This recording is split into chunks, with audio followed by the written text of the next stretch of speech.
At the Hoggard ruins, this is their ground cellar. Their shed dug into the hillside with a stone foundation, now largely collapsed.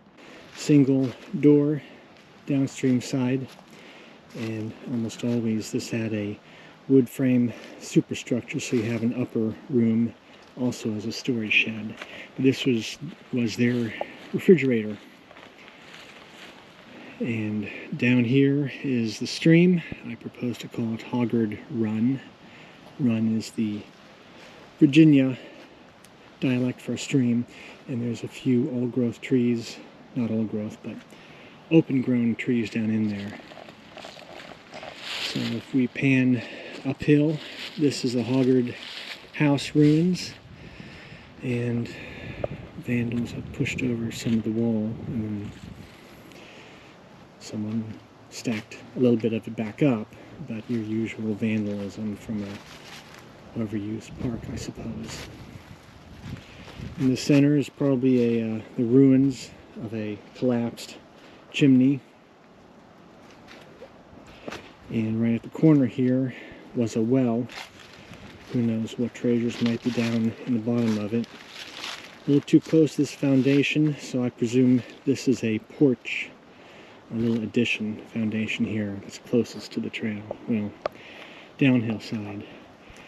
Then we have a catalpa tree with a big burl.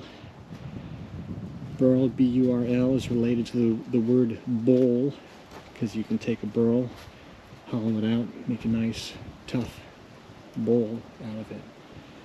Catalpas have lovely flowers, but they're also very snaggy, ruinous, Halloween-looking trees. And I don't think they're native, so this was planted as part of the landscaping here, as are a few other plants that still remain. There's daffodils all over, and daylilies, which are struggling to survive.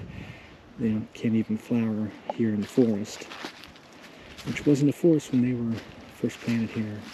This is the Hoggard Trail heading downhill.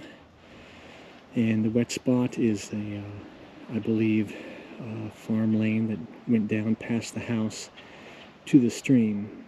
But the township road is uphill over at the graveyard and passes by on the high point here. And back to the Hoggard ruins.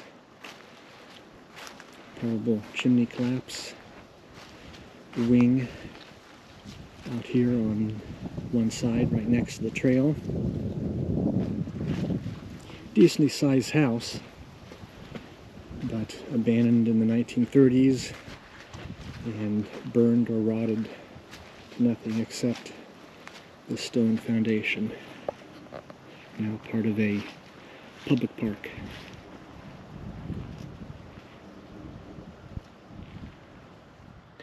And here are some daffodils starting to sprout after being buried under 8-10 inches of snow. But it's all melted. It's 50 degrees today. It looks like there's a row of daffodils here, and our very recent park trail crosses right through them. This area will be full of daffodils and struggling daylilies in a month or two.